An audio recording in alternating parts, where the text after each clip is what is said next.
On parle de la course à la direction du Parti québécois avec, je pense, le premier à s'être déclaré, le seul à être député parmi les 4 candidats, Sylvain Gaudreault, député de Jonquière. Bonjour. Bonjour, Mario. Est-ce que l'entrée en scène hier, à peu près à pareille heure, on présentait ça en direct de Guy Nantel, est-ce que ça revigore la course ou ça la ridiculise? On lit les deux sur les réseaux sociaux aujourd'hui, là. Ouais, ben moi, je lui souhaite la bienvenue au sein de la grande famille du Parti québécois et dans cette course. En ce qui me concerne, ben ça me stimule pour continuer de travailler encore plus fort, aller à la rencontre des membres du Parti québécois, parler à l'ensemble des Québécois et des Québécoises et de gagner cette course. Mais est-ce que ça la rehausse, la course, ou ça la rend loufoque? Ben, je pense que nous étions déjà 3 candidats quand même avec beaucoup de contenu, beaucoup de bagages. Moi, je considère qu'il est un candidat sérieux avec ce que j'ai entendu de lui hier, mais là, il va falloir aller plus loin, creuser, parce que ce qu'il a dit est quand même assez général. Il va falloir qu'on connaisse un peu plus le détail, mais pour moi, c'est une candidature qui est sérieuse. C'est pas parce qu'il est un humoriste qu'il peut pas être sérieux en politique. Ouais. Sur la souveraineté, il a l'air plus pressé que vous, là. Bien, je suis très pressé. Hein? Moi, ça fait des années que je milite au Parti québécois pour faire l'indépendance, puis j'aimerais ça que ça soit fait rapidement. Mais la différence, c'est que pour faire un référendum, moi, je souhaite avoir un référendum dans un premier mandat du Parti québécois, mais je ne veux pas faire un débat référendiste. Je veux parler d'indépendance et le défi principal, l'enjeu principal, c'est de gagner ce premier gouvernement majoritaire du Parti québécois. Fait que c'est là-dessus qu'il faut travailler. Ouais. Mais dans le grand public, là, lui et d'autres, là, Paul Saint-Pierre Plamondon a dit la même chose. Quand il parle d'un référendum dans la première moitié du premier mandat, ça, c'est dire au public, le public est là, il voit le PQ avec 9 sièges, des dernières années qui ont été difficiles. Puis là, c'est comme si tu dis au public, là, tout à coup, le PQ va gagner, un gouvernement majoritaire, va tenir un référendum. Mettons, dans les 4-5 prochaines années, tout ça va être arrivé, le PQ va être revenu premier, majoritaire, 44 % du vote, référendum, puis on le gagne. Ça apparaît un peu sorti d'un conte de Disney, non? Ben, vous savez, aujourd'hui, la politique bouge beaucoup. Là. Regardez ce qui est arrivé avec le Bloc québécois. Mais moi, je ne suis pas non plus dans la politique fiction. Je suis très réaliste. Je suis conscient d'où nous sommes.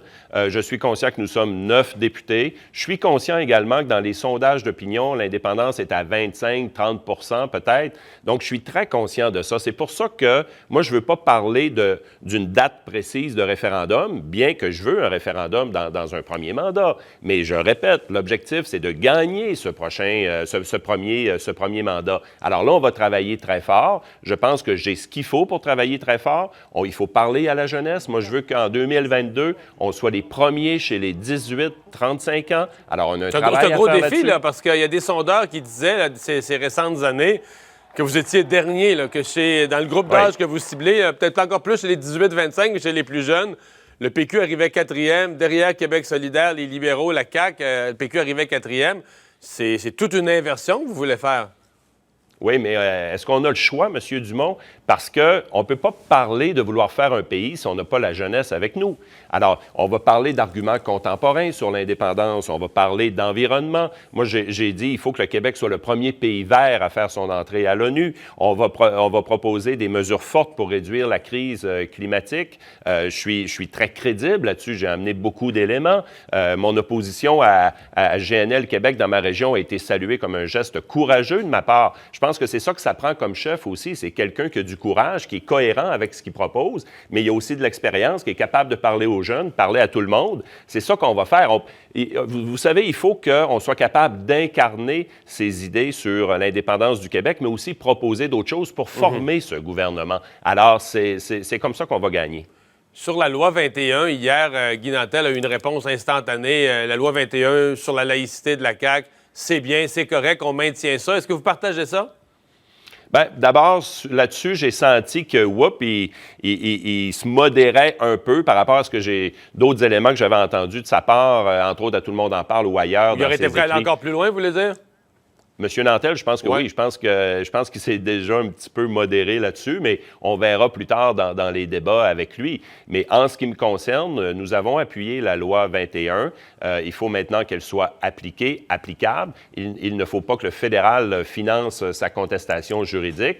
Et en ce qui me concerne, je l'ai déjà dit puis je le répète, dans un gouvernement du Parti québécois, je renouvellerai la clause dérogatoire à son échéance là, en 2024. OK. Je vais vous parler de deux affaires d'actualité le plus chaudes. Vous avez passé la semaine à l'Assemblée nationale à parler de la loi 40, en fait, qui avait été adoptée dans la nuit du week-end précédent. Vous êtes un ancien ministre des Affaires municipales. Vous êtes passionné d'éducation, ou un ancien ministre des Transports, mais qu'est-ce que vous avez pensé de la saga, de la façon d'agir du gouvernement sur la forme et sur le fond?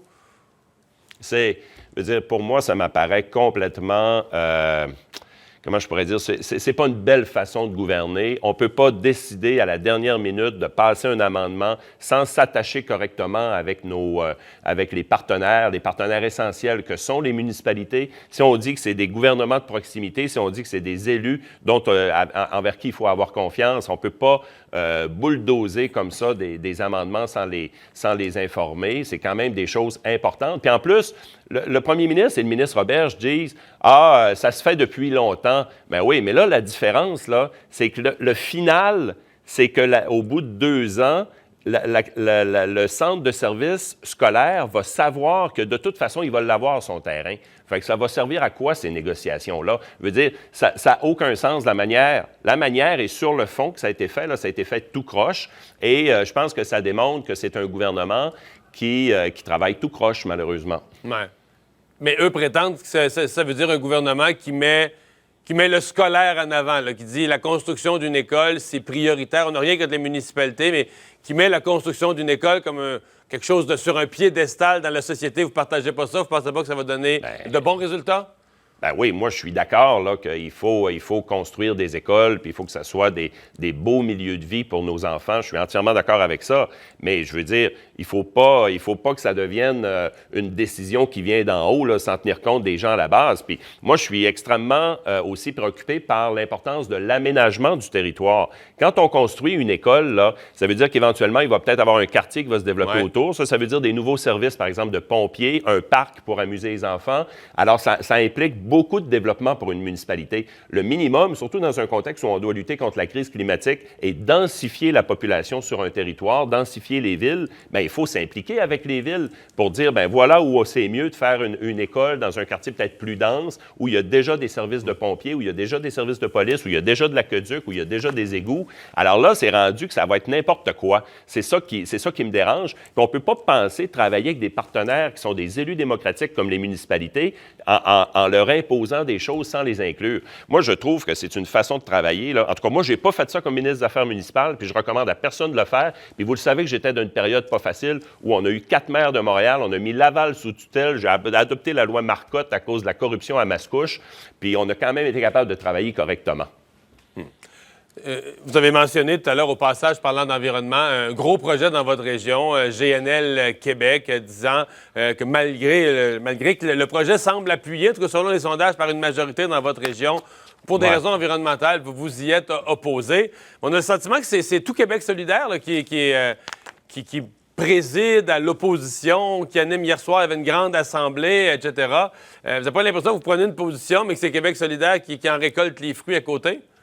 Pas du tout, parce que Québec solidaire est dans une position très polarisante, très confrontante, alors que moi, je propose des alternatives. Vous dites que c'est pour des raisons environnementales que je m'oppose à GNL Québec. C'est vrai, mais vous savez, l'environnement se conjugue aujourd'hui avec l'économie. Et quand on regarde les perspectives économiques, même la Banque européenne d'investissement, c'est pas rien, c'est pas une affaire sur le coin de la rue, là. La Banque européenne d'investissement a annoncé il y a quelques semaines qu'il se retirait des investissements dans le gaz naturel en Europe, le marché qui est visé par GNL Québec. Les grands fonds d'investissement de 7 000 milliards de dollars, comme BlackRock aux États-Unis a dit qu'il se retirait aussi des investissements dans les énergies fossiles. Me semble que c'est un discours aussi qui est économique. Donc, alors moi, je pense que pour l'avenir de ma région, je souhaite que cette région, comme le Québec d'ailleurs, soit des leaders en économie verte, en environnement, en développement durable, en énergie renouvelable. On a tout ce qu'il faut pour faire ça, ce qui est tout le contraire du gaz naturel, qui est de l'énergie du 20e siècle, qui est de l'énergie fossile.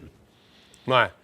Ça ne fait pas l'unanimité, ce que vous dites. Là. Le gaz naturel est pas... Non, mais le gaz naturel n'est pas traité sur le même pied que le pétrole ou le mazout. Là. Il est plus polluant que l'hydroélectricité, mais moins que le charbon, le mazout lourd ou d'autres formes. Là. Oui, mais encore, je veux dire, la compagnie admet elle-même que son gaz naturel, elle va le prendre dans l'Ouest à partir de la fracturation hydraulique. Ce à quoi on a refusé d'aller de l'avant au Québec avec les gaz de schiste. Fait que nous autres, au Québec, là, on dit non, non, non au gaz de schiste et à la fracturation hydraulique, mais on l'accepterait parce qu'il vient de l'Ouest. Moi, je n'embarque pas là-dedans. Alors, pour moi, c'est une question de cohérence, mais c'est aussi une question d'une capacité de présenter une vision qui est différente. Je ne suis pas juste dans l'opposition aveugle là, ou de confrontation ou polarisante comme QS. J'arrive avec des propositions structurantes pour l'avenir de ma région, mais l'avenir du Québec également. Moi, j'ai extrêmement confiance qu'on peut jouer un rôle, le Saguenay-Lac-Saint-Jean, mais l'ensemble du Québec, comme des leaders dans les économies, l'économie verte et dans les énergies renouvelables. C'est là qu'il y a de la croissance économique. Arrêtons de penser au 20e siècle, pensons au 21e siècle. Puis on a tout ce qu'il faut. On a l'université, on a la plus grande région forestière. La forêt, c'est une énergie renouvelable. Alors, je veux dire, moi, les Verts, là, les Verts, ils veulent plus qu'on y touche la forêt non plus, là. Pour protéger les caribous dans votre coin, il ne faut plus toucher la forêt. Oui, mais c'est pour ça que je vous dis, moi, je ne suis pas dans l'extrémisme, je ne suis pas dans le radicalisme, je suis dans les choses qui sont réalistes à faire, M. Dumont. C'est toute la différence. Et moi, je suis convaincu que la lutte contre la crise climatique, on va y arriver par l'adhésion et par la conviction et par des alternatives qui sont réelles. Je ne crois pas être un radical. Sylvain Gaudreault, bonne continuité dans votre campagne à la chefferie. Ça fait plaisir, au revoir.